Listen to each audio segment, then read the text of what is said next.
Ladies and gentlepawns, I'm a bit tired of chess, but we continue to play our classical games on a daily basis, and we see where we can go. The series was a little bit, paused for a second because I had worked all weekend and I was exhausted, and I played this game during the weekend, and this will just show you how atrocious your gameplay may be if you play when you're tired and exhausted. I know we play a lot of chess when we are, you know, trying to decompress and whatever and just settle down, but let me show you what tired taken looks like. This is what is it? Day 6? Yes, day 6 of the Classical Climb series, where we see how far we can go on the classical rating ladder on Elite Chess. And yes, I'm using chess.com board because, like always, I use it for the setup's already been done, so I don't really want to change it. But I know everybody in the comments that says Elite Chess is better and whatever. Chess.com and Elite Chess both have their perks. Anyways, let's get into the video. My opponent is 2044 and starts off with d4. I play knight f6, and I've been playing this line of where I play knight f6 and try and, bait him to, go head into a Grunfeld position. But that doesn't work. I played g6, and I was like hoping for maybe a neo Grunfeld, but h3. Great. I don't even know what I'm doing anymore. And off the third move, I'm out of theory. But I simply should have just bishop g7 and just continue on with your normal developing moves and just transfer into, an Indian type game. But I was like, maybe I should go a little bit more spicy. Maybe do like a Queen's Indian setup, which I try to attempt to do.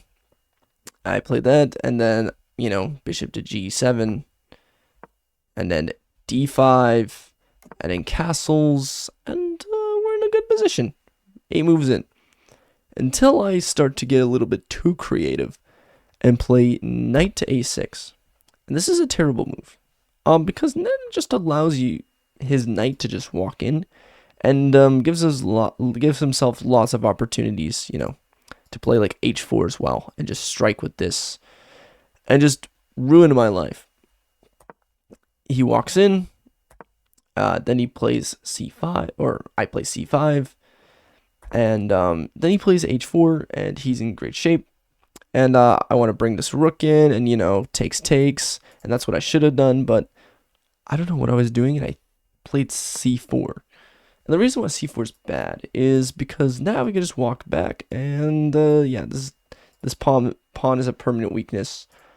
And then I gotta go like b5, b4, and these pawns are kind of out of place. And maybe I can, play like e6, but I don't know what I was thinking. Maybe I was too scared to play e6 because, he had maybe ideas of coming in with his knights. Plays back. I play knight to h5, and my position's worse because he can just already start pushing and, making my life harder. And I guess I was scared of some sort of sacrifice where he sacks his bishop of some sort. I don't know what I was thinking, but I thought, oh, maybe if I play f5, he can take, and then take, and then take, and then, but then I was like, wait, but what about like f5, and then he takes and tries to attempt here, but I go here. Oh, but then there's g4. And I was thinking about all these different lines. I don't know. Tired Taken doesn't know what he's doing, and he's still thinking. He plays back, and then I still play f5. Like, what? Like, come on, dude. The crazy thing is, I think this is bad now because, I thought this was like, what are you doing? But yeah, I started to ignore this idea because I was like, oh, I just been forked. Now I gotta go back, and now I lose the knight. But the crazy thing is that there's rook takes. Oh my gosh. And then you take here, and then you escape with your knight. Actually, you do this, and then just escape with your knight, which blows my mind. So I thought about that idea, but I was like, no, but f5 I guess is still fine. So f5, then we get g4, and I'm like, oh my gosh, I'm gonna start dying on my own hill. And so takes bishop back to c8, to attack the queen, and because this bishop's not doing anything behind these two pawns. And yeah, this knight move did not do me any good. But he goes back. I play bishop to f5, and then he castles. And it's crazy because I was like, wait, you castled, so I'll take the bishop. And I guess he didn't have his attack anymore, because now my follow-up after exchanging those pieces is to also get rid of this knight, because this knight is an absolute powerhouse. But if he, brings his other knight in and, brings his rook and starts the attack, it's going to be lethal. But then I was like, oh, well, there's no attack now, so b5. Let me just strike out with b5. And this is terrible. This is like horrendous, because now there is knight to c6, and he's attacking my queen, so I have to go here, and then he takes my pawn, and I go back, and yeah, and then he takes another pawn. So simply up 2 pawns, and my position's worse.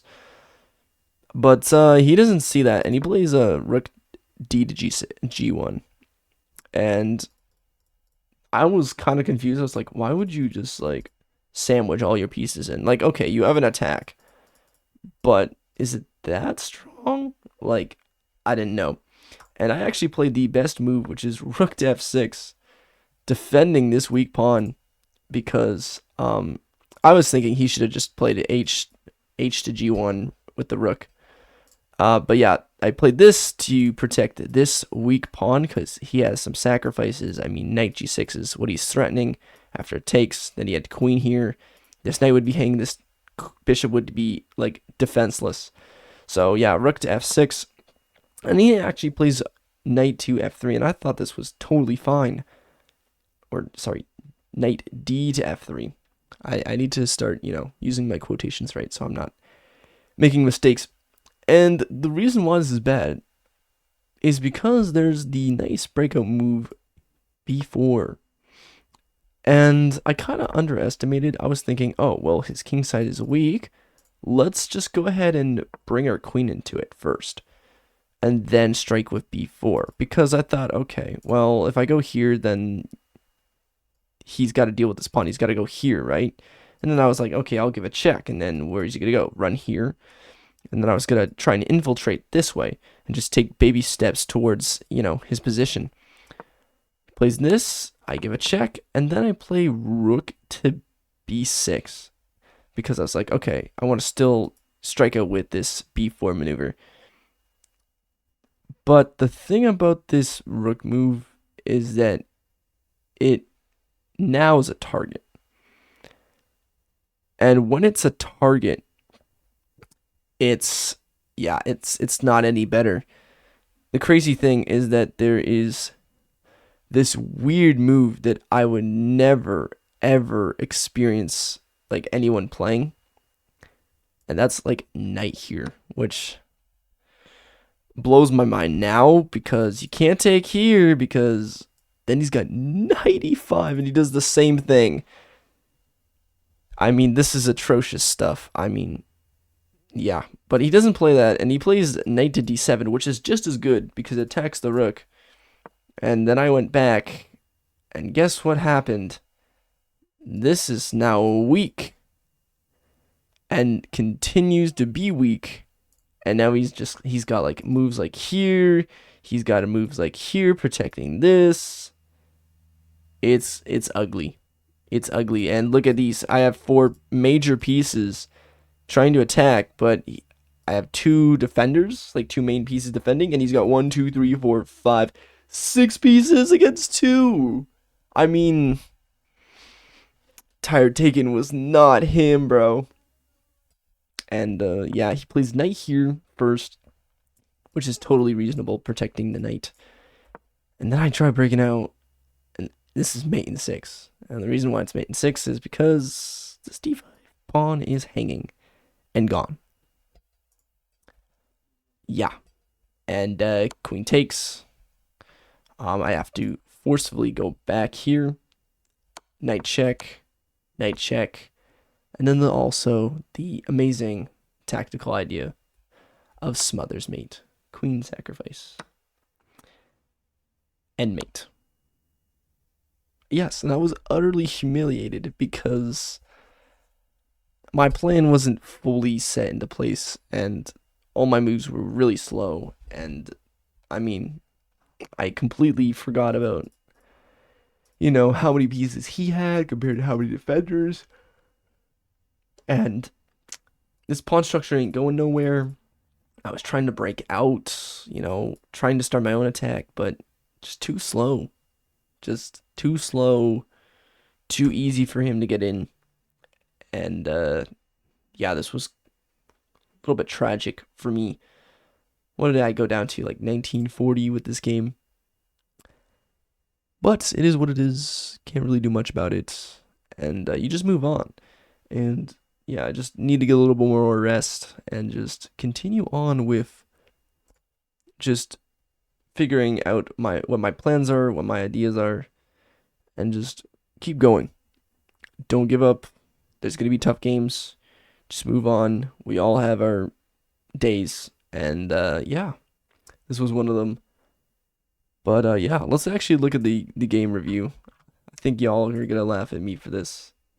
But yeah. I think y'all will find this hilarious, but yeah, let me just show you this absolutely atrocious game accuracy. We have 65% accuracy, 6 pass moves, 4 excellence. Yeah, 5 mistakes and 1 a blunder. Yeah, and of course, this is a brilliant move because it's a brilliant move, I guess, according to chess.com, because it sacrifices a piece. So, yeah. And that's the game for you guys. We have our tough ones, we have our ups and downs, but yeah, I feel like we'll get better. We're still decently, out of it, and we're not as strong as we'd like to be. But we're going to do whatever it takes to try and focus up and do our best. Like and subscribe. Peace.